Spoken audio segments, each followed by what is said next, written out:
ஓம் நமோ நாராயணா.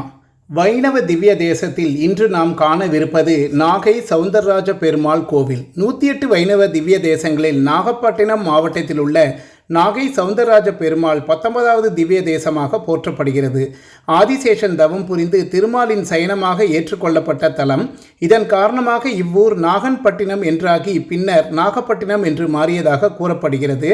திரேதா யுகத்தில் பூமாதேவியும் துவாபார யுகத்தில் மார்க்கண்டேயரும் இத்தலத்தில் தவம் புரிந்துள்ளனர்.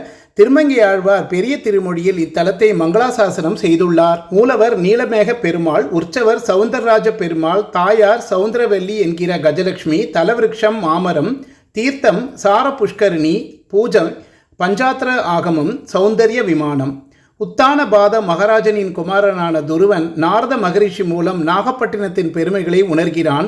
உலகம் முழுவதும் தனக்கு அடிமையாக வேண்டும் என்ற எண்ணம் மேலிட்டு பெருமாளை தியானித்து இத்தலத்தில் தவம் மேற்கொள்கிறான். தேவர்களின் இடையூறுகளுக்கு இடையேயும் தன் தவத்தை வெற்றிகரமாக நிறைவு செய்கிறான் துருவன்.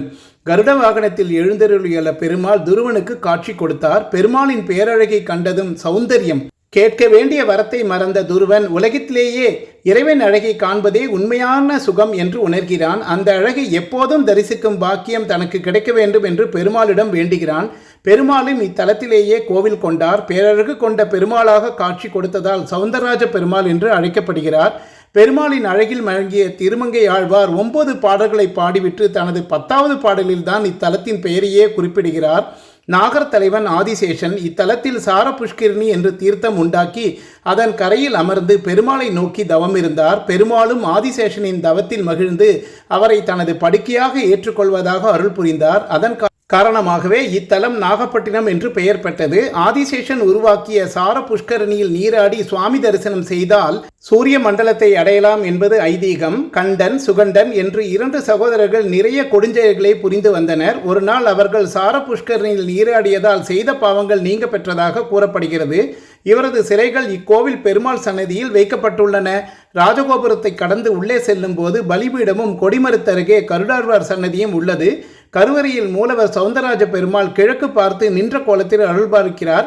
தசாவதாரங்களை விளக்கும் செப்புத்தகட்டால் ஆன மாலை பெருமாளின் இடையை அலங்கரிக்கிறது. மூலவர் சன்னதிக்கு எதிரே உள்ள மண்டபத்தில் சவுந்தரராஜ பெருமாள் கிடந்த கோலத்தில் அருள்பாலிக்கிறார். அங்கு சேனை முதல்வர், ஆழ்வார், ஆச்சாரியன் சன்னதி உள்ளன. கருவறை உள் சுற்றில் ஓவியங்கள் வரையப்பட்டுள்ளன. வெளிச்சுற்றில் வைகுண்டநாதர், சவுந்தரவல்லி தாயார், ஸ்ரீனிவாச பெருமாள், ஆண்டாள், ராமபிரான், வீர ஆஞ்சநேயர் சன்னதிகள் உள்ளன. இத்தலத்தில் உள்ள அஷ்டபுஜ துர்கை சக்தி மிகுந்தவராக போற்றப்படுகிறார். இத்தலத்தில் உள்ள நரசிம்ம பெருமாள் 8 கரத்துடன் அஷ்டபுஜ நரசிம்மராக அருள்பாலிக்கிறார். பிரகலாதனை ஆசீர்வதிப்பது போல ஒரு கரமும் அபயமுத்திரை காட்டிய ஒரு கரமும் மற்ற கரங்கள் இரண்டனை வதம் செய்யபடியும் அமைந்துள்ளன. ஆதிசேஷன், துருவன், திருமங்கை ஆழ்வார், சாலீசுக சோழன் இத்தல பெருமாளை தரிசனம் செய்துள்ளனர். பிள்ளை பெருமாள் ஐயங்கார், திருக்குறுகை பெருமான், கவிராயர், முத்துசுவாமி தீட்சிதர் இத்தல பெருமாளை போற்றி பாடல்கள் புனைந்துள்ளனர். பிரம்மாண்ட புராணத்தின் உத்தரகாண்டத்தில் 10 அத்தியாயங்களில் சௌந்தர்ய ஆரண்ய மகிமை என்ற பெயரில் இத்தலம் குறித்த தகவல்கள் இடம்பெற்றுள்ளன. பங்குனி பிரம்மோற்சவம் 10 நாட்கள், ஆணி உத்திர விழா 10 நாட்கள், ஆண்டாள் ஆடிப்பூர விழா 10 நாட்கள், தை புரட்டாசி சனிக்கிழமை சிறப்பு பூஜை தினங்களில் ஏராளமான பக்தர்கள் வந்திருந்து சுவாமி தரிசனம் செய்வது வழக்கம். அன்றைய தினங்களில் சுவாமி தாயாருக்கு சிறப்பு திருமஞ்சனம் ஆராதனைகள் நடைபெறும். பல்வேறு வாகனங்களில் சுவாமி தாயார் எழுந்தருளி வீதியுலா நடைபெறும். இந்த கோவில் 4 யுகங்களிலும் இருந்ததாக நம்பப்படுகிறது. நாகப்பட்டினம் நாகத்திலிருந்து அதன் பெயரை பெற்றது. முன்பு சுந்தர ஆரண்யம் என்று அழைக்கப்படும் காடாக இருந்தது. இதன் மூலம் விருத்த காவேரி ஆறு, அதாவது காவிரி ஆற்றின் கிளைநதி இன்று ஓடம்போக்கி என்று அழைக்கப்படுகிறது, ஓடியது. பெருமாளின் தோல் தங்கம் போல ஒளிரும். அதனால் அவர் சவுந்தரராஜன், நாகை அழகன் என்று அழைக்கப்பட்டார். பிரம்மாண்ட புராணத்தின்படி ஒரு உள்ளூர் இளவரசி ஒரு சாபத்தால் 3வது மார்பகத்தை பெற்றால் அது அவளுடைய வருங்கால கணவனை பார்த்தவுடன் மறைந்துவிடும். விஷ்ணுவை வழிபட இங்கு வந்து சோழ மன்னன் சாலிசுகனை கண்டவுடன் இது நடந்தது. பின்னர் சாலிசுகனை மணந்தார். விஷ்ணு 3 கோலங்களிலும் அவர்களுக்கு தரிசனம் கொடுத்ததாக நம்பப்படுகிறது. மனிதனால் உருவாக்கப்பட்ட முதல் கோவிலை இங்கு சாலிசுகன் கட்டியதாக கூறப்படுகிறது. ஒரே கோவில் வளாகத்தில் உள்ள 3 கோலங்களிலும் சவுந்தரராஜ பெருமாள், நீலமேக பெருமாள் என நின்ற கோலங்களிலும், கோவிந்தராஜ பெருமாள் அமர்ந்த கோலத்திலும், ரங்கநாத பெருமாள் சயன கோலத்திலும் விஷ்ணு பகவான் இருக்கும் அரிய கோவில்களும் இதுவும் ஒன்றாகும். கருடன் வழக்கத்துக்கு மாறாக அமர்ந்த நிலையில் காணப்படுகிறார்.